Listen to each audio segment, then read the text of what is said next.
आज से हम स्टार्ट कर रहे हैं केमिस्ट्री क्लास 12 का चैप्टर नंबर 8 डी एवं एफ ब्लॉक के तत्व। बेसिकली सबसे पहले ये जो चैप्टर है वो आपके दो फेज में पढ़ना है, आपको दो फेज में पढ़ना है। पहला फेज क्या है आपका डी ब्लॉक के तत्व और दूसरा फेज क्या है आपका एफ ब्लॉक के तत्व। हाँ, इस चैप्टर के दो फेज है या दो पार्ट बोल सकते हो। पहला आपका डी ब्लॉक के तत्व, दूसरा आपका एफ ब्लॉक के तत्व। हाँ, तो सबसे पहले हम क्या पढ़ेंगे, डी ब्लॉक के तत्व पढ़ेंगे।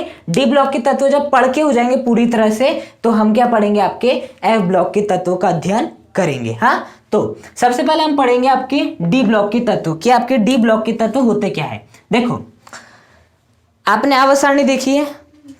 तो जो आपकी पूरी आवर्त सारणी होता है उसका यदि मैं सामान्य रूप बनाना चाहूँ तो उस आवर्त सारणी का सामान्य रूप कुछ आपका इस प्रकार से है। ये आपका सामान्य रूप। इस सामान्य रूप में यहाँ पर कितने वर्ग है, आपके दो वर्ग है। दो वर्ग है यहाँ पर, ये कहलाता है आपका एस ब्लॉक का तत्व। यहाँ पर कितने वर्ग है, आपके 6 वर्ग है। 13, 14, 15, 16, 17, 18 ये कहलाता है आपका पी ब्लॉक के तत्व। हाँ, और यहाँ पर देखना नीचे आपके 2 और इस प्रकार से रहते हैं। हाँ, ये कहलाते हैं आपके एफ ब्लॉक के तत्व, ये जो दोनों अलग से रखे गए हैं। हाँ, और जो आपका बच गया कहाँ से कहाँ तक वर्ग, ये देखो वर्ग 1 वर्ग 2 ये होता है आपके वर्ग 3 से लेकर कहाँ तक, वर्ग 12 तक। वर्ग 3 से लेकर वर्ग 12 के तत्व के अंतर्गत जो भी तत्व आते हैं उन्हें क्या कहा जाता है, डी ब्लॉक के तत्व कहा जाता है। मतलब कि आपका जो डी ब्लॉक है वो यहाँ से स्टार्ट होता है और यहाँ पर जाकर खत्म हो जाता है। डी ब्लॉक के तत्व जितने भी है वर्ग 3 से स्टार्ट होते हैं, वर्ग 12 में जाकर समाप्त हो जाते हैं। हाँ, और तो यदि एग्जाम में पूछते हैं कि डी ब्लॉक के तत्व किस वर्ग से स्टार्ट होते हैं तो आपको लिखना है वर्ग नंबर 3 से स्टार्ट होते हैं, वर्ग नंबर 12 में समाप्त होते हैं। हाँ, अब देखो ये जो आपके ऐसी ऊर्ध्वाधर लाइन होती है इन्हें हम क्या कहते हैं, आपकी वर्ग कहते हैं, समूह कहते हैं।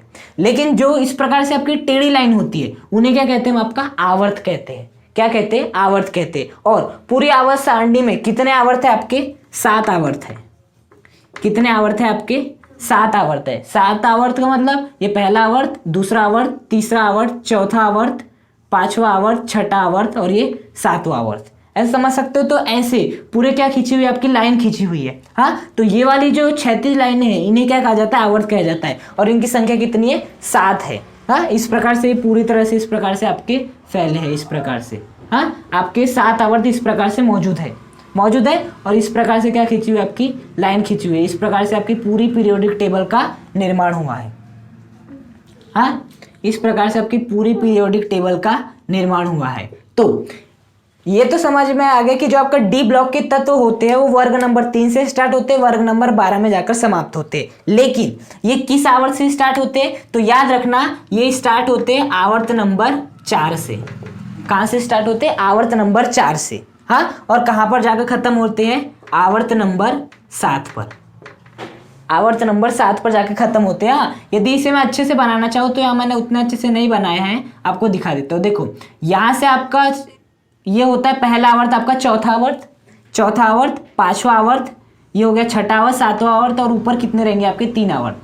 ये आपका पहला, दूसरा, 1 2 3 4 5 6 7 ये। हाँ, तो जो आपके डी ब्लॉक के तत्व होते हैं यदि आप टेढ़ी लाइन के हिसाब से देखो, इस प्रकार से हिसाब से देखो तो होता है वर्ग नंबर 4, ये होता है वर्ग नंबर 5, सॉरी ये होता है आवर्त नंबर 4, आवर्त नंबर 5, आवर्त नंबर 6, आवर्त नंबर 7। हाँ, तो ये जो आपके डी ब्लॉक के तत्व होते हैं वो चौथे आवर्त से स्टार्ट होते हैं और 7वें आवर्त पे जाके खत्म होते हैं। अब चौथे आवर्त का मतलब ये नहीं कि वो यहाँ से स्टार्ट होंगे। क्या बोला गया है कि चौथे आवर्त से स्टार्ट होते हैं वर्ग नंबर 3 से। तो वर्ग 3 तो आपका यहाँ से स्टार्ट हो रहा है, तो वर्ग 3 हो गया, ये आवर्त हो गया 4, मतलब कि यहाँ से स्टार्ट होगा आपका डी ब्लॉक के तत्व। हाँ, आप बता सके, यदि आपको आवर्त सारणी दे दी जाए तो आप बता दोगे कि नहीं ये है डी ब्लॉक का तत्व। इसे आपको लिखना हो तो कैसे लिखोगे, डी ब्लॉक के तत्व आवर्त 4 और वर्ग 3 से स्टार्ट होते हैं। आवर्त नंबर 4 और वर्ग 3 से वर्ग 12 पर जाकर खत्म होते हैं। हाँ, ये होते हैं आपके डी ब्लॉक के तत्व। हाँ, तो डी ब्लॉक के तत्वों की स्थिति क्या है, डी ब्लॉक के तत्व पूरी आवर्त सारणी में वर्ग 3 से वर्ग 12 तक पाए जाते हैं और ये लोग आवर्त नंबर 4 से आवर्त नंबर 7 तक पाए जाते हैं। बात वही है, हमें स्थिति बताना है। अब डी ब्लॉक के तत्व हम किन्हें कहेंगे? डी ब्लॉक के तत्व हम उन्हें कहते हैं जिनका जो अंतिम इलेक्ट्रॉन होता है, जिनका अंतिम इलेक्ट्रॉन होता है वो डी उपकोष में प्रवेश करता है। ऐसा आपका तत्व जिनका अंतिम इलेक्ट्रॉन डी उपकोष में प्रवेश करता है वो क्या कहलाते हैं? डी ब्लॉक के तत्व कहलाते हैं। आपकी सामान्य डेफिनेशन है, इस डेफिनेशन को लिखोगे तो आपके मार्क्स नहीं कटेंगे, लेकिन संभावना की कट सकते हैं। वो क्यों कट सकते हैं वो समझो, क्योंकि देखो डी ब्लॉक के तत्व वे तत्व होते हैं जिनके इलेक्ट्रॉन जो होते हैं डी उपकोष में तो प्रवेश करते हैं, लेकिन डी उपकोष कौन सा उपकोष? बाहर वाला डी उपकोष के अंदर वाला डी उपकोष, ये भी आपको पता होना चाहिए।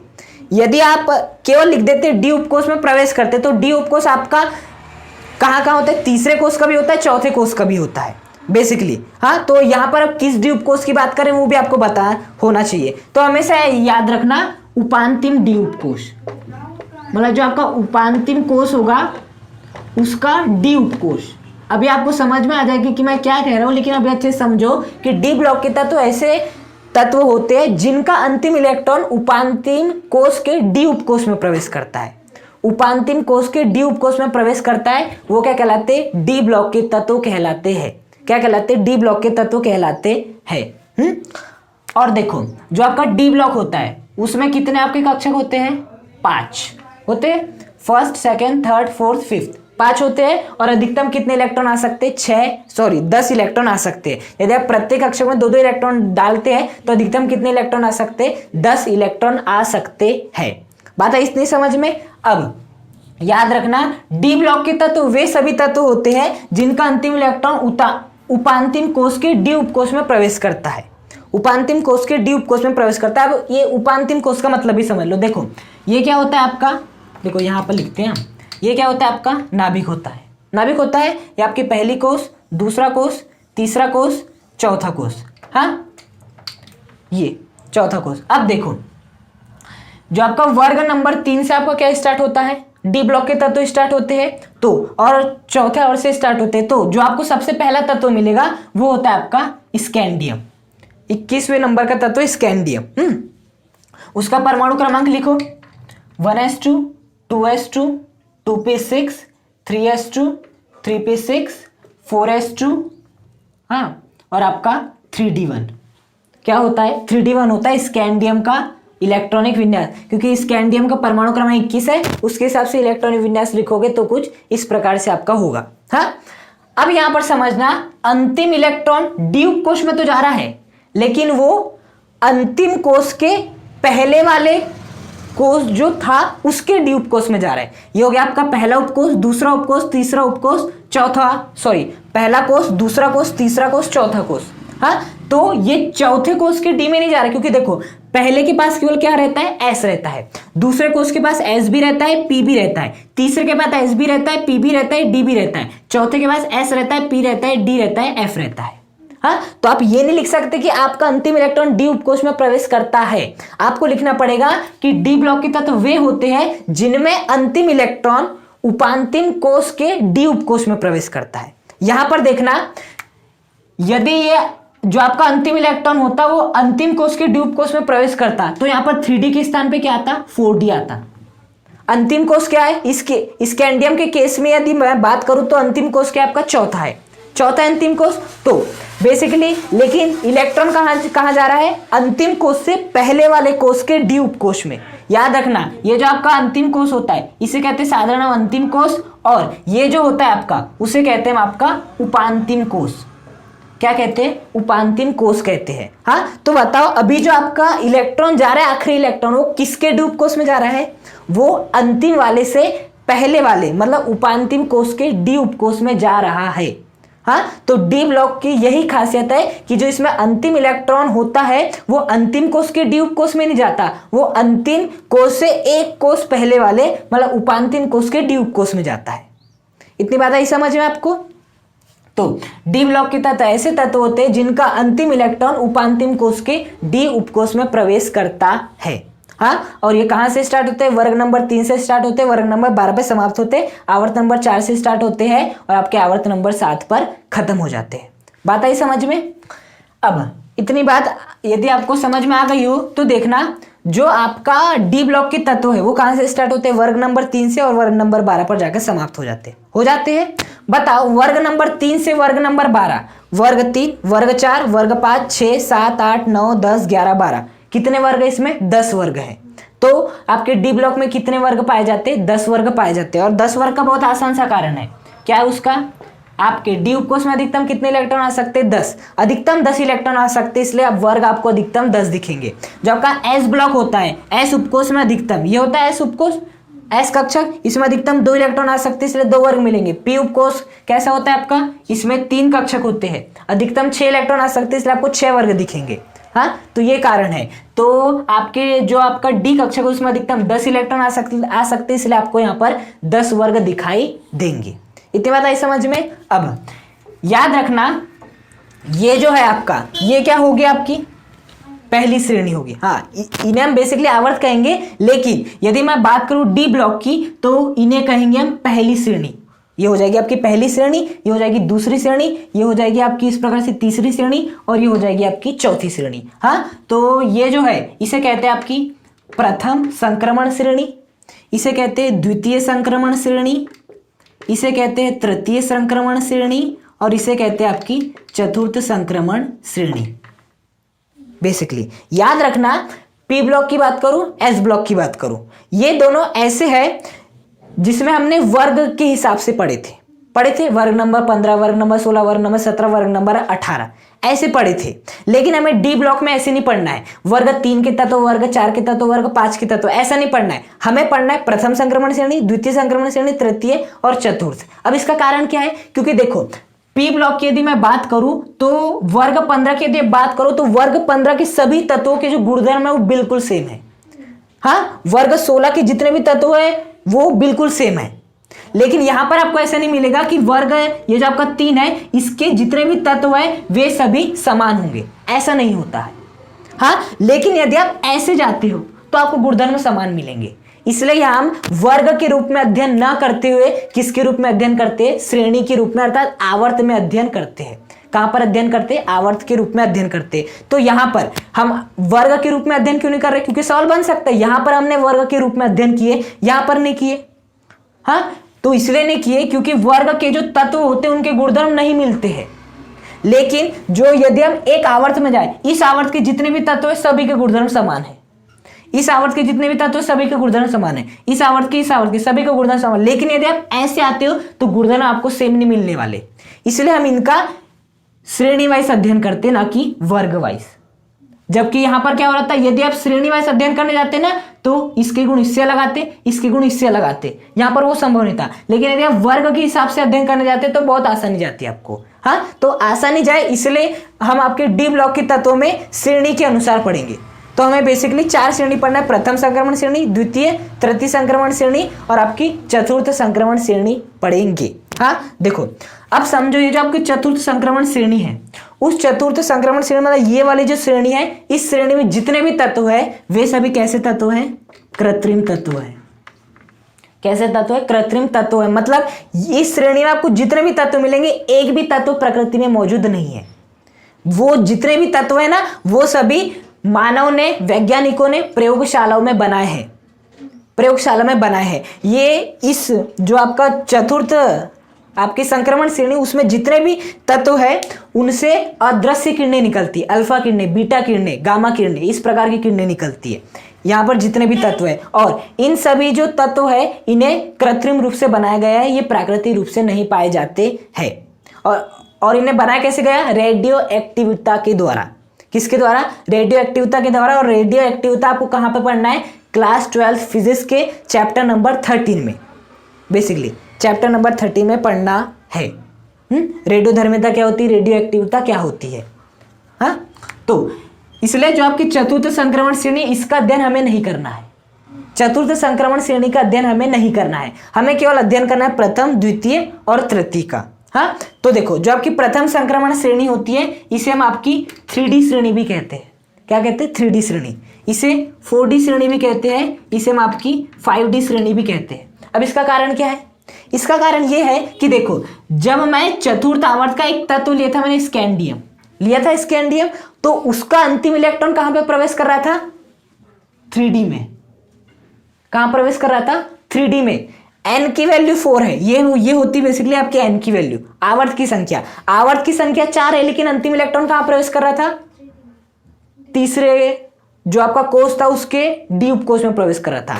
वैसे ही यहां पर आवर्त की संख्या क्या है? 5 है।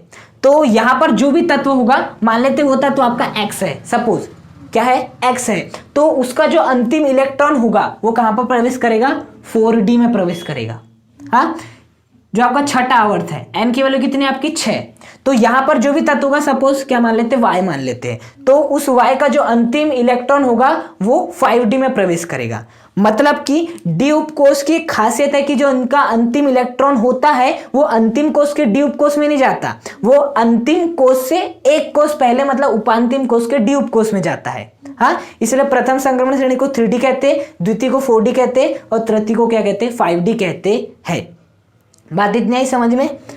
अब यहां पर आपको कुछ बात भी समझना है कि जो आपके प्रथम संक्रमण श्रेणी है, अब मैं आपकी प्रथम संक्रमण श्रेणी की बात कर रहा हूं। देखो, जो आपकी प्रथम संक्रमण श्रेणी है वो प्रथम संक्रमण श्रेणी स्टार्ट होती है आपकी 21 से 30 तक। यदि आप परमाणु क्रमांक की बात करो तो जो आपकी प्रथम संक्रमण श्रेणी मतलब जो आपकी 3D श्रेणी है वो चालू होती परमाणु क्रमांक 21 से लेकर परमाणु क्रमांक 30 तक। हाँ, scandium, titanium, vanadium, chromium, manganese, iron, cobalt, nickel, copper, zinc, ये होते हैं आपके क्या? प्रथम संक्रमण श्रेणी के तत्व। हाँ, जो वर्ग 3 से स्टार्ट होते हैं, वर्ग 12 पर जाकर समाप्त होते हैं। वैसे ही आपको 4D सीरीज के भी याद होना, 5D सीरीज के भी याद होना। आपने पी ब्लॉक पढ़ लिए, पी ब्लॉक में इलेक्ट्रॉनिक विन्यास आपने लिखे थे इलेक्ट्रॉनिक विन्यास, तो उनके इलेक्ट्रॉनिक विन्यास आपको एग्जाम में लिखने नहीं आते, लेकिन डी ब्लॉक के तत्वों से आपको इलेक्ट्रॉनिक विन्यास आ सकते हैं लिखने। आपको सीधे सीधे बोल देगा कि 4D श्रेणी के तत्वों का इलेक्ट्रॉनिक विन्यास लिखिए, आपको लिखना भी पड़ेगा। आपको इलेक्ट्रॉनिक विन्यास डी ब्लॉक के तत्वों में अच्छे से लिखते आना चाहिए, हर तत्वों का, प्रथम संक्रमण श्रेणी के भी, द्वितीय के भी और तृतीय के भी। और इलेक्ट्रॉनिक विन्यास कैसे लिखा जा सकता है? जब आपको उसका परमाणु क्रमांक याद होगा, उसके सिवा आप नहीं कर सकते। तो आपको क्या करना है? प्रथम संक्रमण श्रेणी में जितने भी तत्व है तो बेसिकली सबको याद रहते हैं 21 से 30 तक। हाँ, द्वितीय संक्रमण श्रेणी जो स्टार्ट होती है और जो तृतीय संक्रमण श्रेणी होती है उनके तत्वों को आपको अलग से याद करना पड़ेगा। मतलब और इसके 10 है वो तो याद ही है आपको, इसके 10 और याद करना है, इसके भी 10 और याद करना है। तो टोटल आपको कितने एलिमेंट्स याद करना है? 20 एलिमेंट्स याद करना है। हाँ, और वो 20 एलिमेंट बस आपके लाइन से ही है, परमाणु क्रमांक में ज्यादा दिक्कत नहीं जाएगी। बात आई समझ में? तो देखो, जो आपकी 4D सीरीज है वो स्टार्ट होती है आपकी 39 से और खत्म होती है आपकी 48 पे। हाँ, 39, 40, 41, 42, 43, 44, 45, 46, 47, 48, 10 तत्व तो यहाँ पर भी है। हाँ, जो आपकी 4D सीरीज है वो स्टार्ट होती है 39 से 48 तक। हाँ, जो आपकी 5D सीरीज है, जो बेसिकली 5D सीरीज है वो देखना 57 से स्टार्ट होती है। 57 के बाद से आप क्या आ जाते हैं? लैंथेनाइट तत्व। क्या आ जाते हैं? लैंथेनाइट तत्व आ जाते हैं। हाँ, तो 57 से कहाँ तक? 71 तक। 57 से 71 तक आपको मिलते हैं लैंथेनाइट तत्व। लैंथेनाइट तत्व मिलते हैं, और लैंथेनाइट कैसे तत्व है? एफ ब्लॉक के तत्व है। इसलिए यहाँ पर क्या होता है आपका बेसिकली, ये देखो, ये होता है आपका 57, इसके बाद आना चाहिए 58, उसके बाद 59, 71 तक जाना चाहिए, लेकिन 57 के बाद से जितने भी थी उसे उठाकर नीचे ला दिया गया, उसे उठाकर नीचे लाकर रख दिया गया, और सीधे 57 के बाद आपको यहाँ पर 72 देखने मिलेगा। अब गिन भी लो, 58, 59, 60, 61, 62, 63, 64, 65, 66, 67, 68, 69, 70, 71, 14 तत्व। हाँ, तो जो 14 तत्व है उन्हें 57 के बाद से 58 से लेकर 71 तक के पूरे तत्वों को उठाकर यहाँ पर रख दिया गया है। हाँ, तो 57 पहला हो गया, स्टार्ट होगा। उसके बाद कहाँ से स्टार्ट होगा? आपका 72 से स्टार्ट होगा। हाँ, तो देखो 57, फिर 72, 73, 74, 75, 76, 77, 78, 79, 80। हाँ, तो आपको 80 तक क्या मिलेंगे आपके? यदि आप 80 तक जाते हो तो आपको 5D श्रेणी के तत्व मिलेंगे। हाँ, उसी प्रकार से आपका क्या होता है, यहाँ पर जो आपकी ये वाली श्रेणी होती है चतुर्थ संक्रमण श्रेणी, हालांकि इसमें जितने भी तत्व कृत्रिम रूप से खोजे गए हैं। हाँ, लेकिन यदि आप नाम देना चाहो तो क्या नाम दे सकते हो, 6D नाम दे सकते हो। जो आपकी 6D श्रेणी होती है, वो जो आपकी 6D श्रेणी होती है जैसे यहाँ पर हुआ है ना, वैसे यहाँ पर भी हुआ है। यहाँ से भी आपका तत्व 14 तत्वों को निकाला गया, उन्हें यहाँ पर लाकर रखा गया है और इन तत्वों को कहा जाता है एक्टिनाइड। क्या कहा जाता है, एक्टिनाइड। अब बात आती है इसे लैंथेनाइड क्यों कहा गया, इसे एक्टिनाइड, क्योंकि बेसिकली जो 57 नंबर का तत्व उसे कहते हैं लैंथेनम। लैंथेनम के बाद से तत्व मिले, इसलिए इन्हें उठा के अलग रख दिया गया, इसे कहा गया लैंथेनाइड। और जो आपके दूसरा होता है एक्टिनाइड, वो कहाँ से उठा के लाए गए थे, आपका एक तत्व होता है एक्टिनियम। एक्टिनियम एक तत्व होता है, उसके बाद से उठाकर इसे नीचे ला के रख दिया गया, इसलिए इसे क्या कहा गया जाता है, एक्टिनाइड कहा जाता है। क्या कहा जाता है, एक्टिनाइड कहा जाता है। और ये जो आपके एक्टिनाइड तत्व स्टार्ट होते हैं, देखो लैंथेनाइड तो मालूम है कहाँ से कहाँ तक होते हैं, 58 से 71 तक। 58 से 71 तक कहाँ क्या होते हैं, आपके लैंथेनाइड होते हैं। एक्टिनाइड बेसिकली आपके ये स्टार्ट होते हैं आपके 90 से स्टार्ट होते 183 पर जाकर खत्म होते हैं आपके। बात आई इतनी समझ में। तो ये होता है आपका बेसिक, मतलब ये आपका बेसिक है डी एवं एफ ब्लॉक के तत्वों का।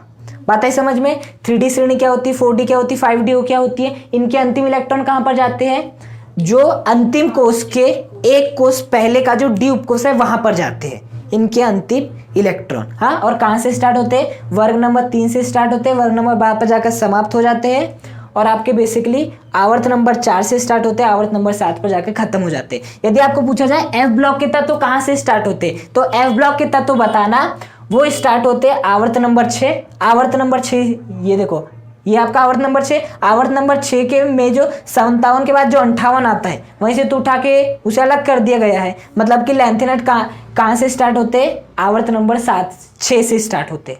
हाँ, और जब आपके एक्टिनाइड तत्व होते उन्हें यहाँ से उठा के रखा गया है। इसका मतलब क्या है कि वो कहाँ से स्टार्ट होते हैं, आवर्त नंबर 7 से स्टार्ट होते हैं। देखो बेसिकली जो आपके डी ब्लॉक के तत्व होते हैं, हाँ, उन्हें संक्रमण तत्व भी कहा जाता है। अब सबसे पहले समझो कि डी ब्लॉक के तत्वों को संक्रमण तत्व क्यों कहा जाता है। उसके पहले समझो कि संक्रमण तत्व कहते किससे है, उसके बाद ही समझ पाओगे कि हम डी ब्लॉक के तत्व को संक्रमण तत्व क्यों कहते हैं। हाँ, तो देखो संक्रमण तत्व उन्हें कहते हैं जिनका उपांतिम डी उपकोष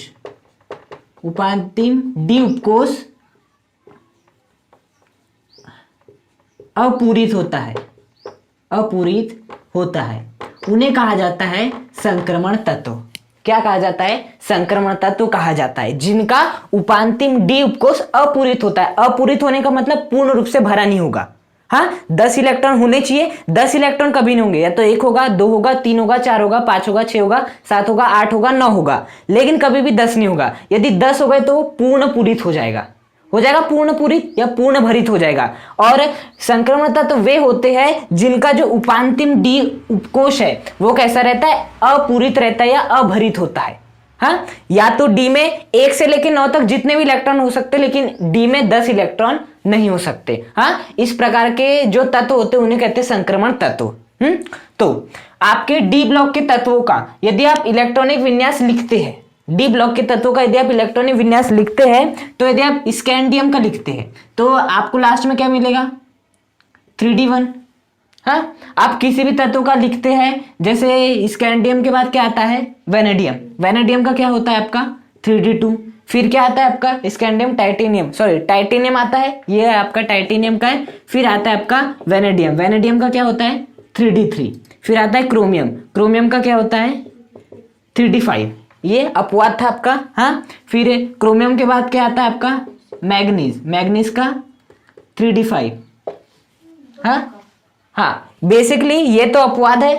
ट्रेंड के अनुसार देखें तो 1 2 3 इसका 4 होना चाहिए और इसका 5 होना चाहिए, इसका तो 5 ही रहेगा ना, बस ये स्थायी होने के लिए 4 से 5 कर रहा है। मैग्नीज। फिर आयरन में कितने होते हैं 6 आयरन, कोबाल्ट में 7, कोबाल्ट, निकिल 3D8, कॉपर में 3D10 और जिंक में 3D10। अब देखो ये आपके प्रथम संक्रमण श्रेणी के तत्व है। हाँ, इन सभी में देखना आपका डी कक्षक में इलेक्ट्रॉन है, मतलब ये क्या है अपूरित है, पूर्ण रूप से भरा नहीं है। ये भी अपूरित है, 2 इलेक्ट्रॉन है, ये भी अपूरित है, ये भी अपूरित है। अर्धपूरित मतलब कि अपूरित, आधा भरा हुआ है, मतलब पूरी तरह से भरा नहीं है। बस डी उपकोष पूरी तरह से भरा नहीं होना चाहिए, बस। ये भी अपूरित है, 5 ही है, ये भी अपूरित है, 6 है, ये भी अपूरित है, ये भी अपूरित है, लेकिन ये अपूरित नहीं है, ये पूर्ण रूप से भरा हुआ है। हाँ, और ये भी पूर्ण रूप से भरा हुआ है। देखना, ये वाला जो तत्व है आपका कॉपर, इसकी तो क्या है, कुछ स्थायी होने के लिए ऐसा कर रहा है। जो ये है होना चाहिए बेसिकली इसका 3d9, लेकिन स्थायी होने के लिए ये क्या कर रहा है, 3d10 कर रहा है। हाँ, मतलब इसे भी हम संक्रमण तत्वों में लेंगे, लेकिन आपके जिंक को संक्रमण तत्वों में हम नहीं लेने वाले। बात आई समझ में? जिंक को हम संक्रमण तत्वों में नहीं लेंगे। क्यों नहीं लेंगे? क्योंकि जो आपका डी उपकोष है वो पूरा रूप से भरा हुआ है, पूर्ण रूप से आपका भरा है। हाँ, तो यदि आपको संक्रमण तत्व पूछते हैं तो आंसर क्या होगा कि जो आपका डी उपकोष रहना चाहिए वो पूर्ण रूप से भरा हुआ नहीं होना चाहिए। यदि पूर्ण रूप से भरा है तो संक्रमण तत्व नहीं कहलाएगा। हाँ, तो जिंक को आपने पढ़े हुए होंगे, जिंक को, मरकरी को और किसे, आपके 3 तत्व होते हैं जिन्हें हम डी ब्लॉक के तत्व तो कहते हैं, लेकिन संक्रमण तत्वों के अंतर्गत वो नहीं आते हैं। और वो कौन कौन से हैं? जिंक और कैडमियम और आपका पारा। ये 3 ऐसे तत्व हैं जो कि किस श्रेणी में आते हैं? संक्रमण तत्वों की श्रेणी में नहीं आते हैं। और क्यों नहीं आते? क्योंकि जिंक जो है उसके बाह्यतम कोष में कितने इलेक्ट्रॉन रहते हैं? 10 इलेक्ट्रॉन रहते हैं। बाह्यतम कोष नहीं, बाह्यतम कोष से एक कोष पहले के डी उपकोष में। देखो बाह्यतम कोष क्या है इसका? 4 है, 4 ऐसा इसका बाह्यतम कोष, लेकिन जो आपका अंतिम इलेक्ट्रॉन जा रहा है वो बाह्यतम कोष के पूर्व के कोष, बाह्यतम कोष 4 है, उसका एक पूर्व का कोष 3 के डी उपकोष में जा रहा है, और वहां पर कितने इलेक्ट्रॉन है? 10 इलेक्ट्रॉन है। इसलिए ये क्या होगा आपका? संक्रमण तत्व नहीं होगा, क्योंकि संक्रमण तत्व वे तत्व होते हैं जिनका जो डी उपकोष रहता है वो अपूरित होता है।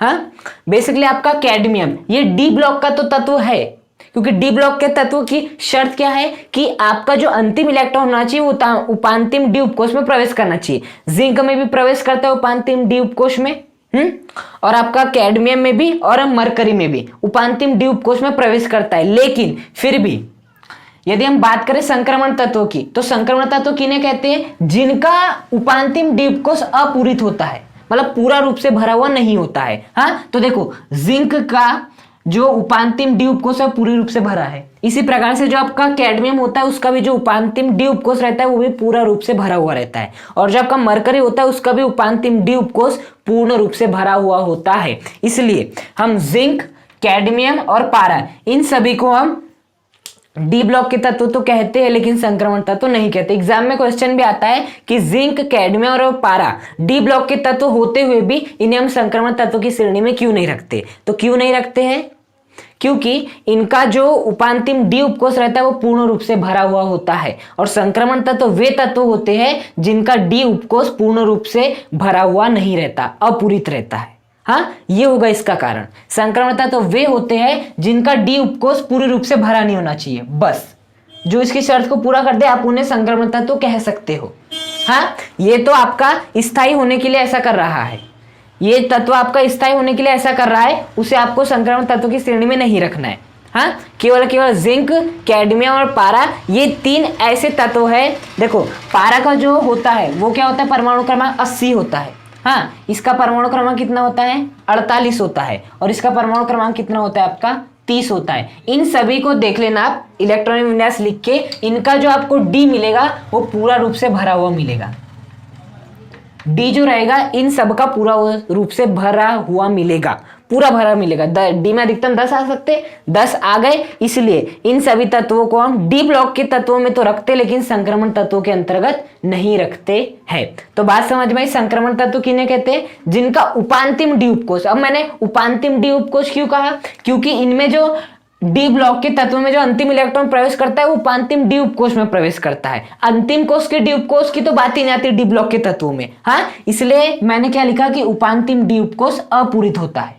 उपांतिम का मतलब जो आपका ये यदि बाह्यतम कोष है तो इसका एक पूर्व वाला कोष को होता है आपका उपांतिम कोष। हाँ, तो जो आपका उपांतिम कोष होगा अर्थात डी उपकोष होगा वो होना चाहिए अपूरित।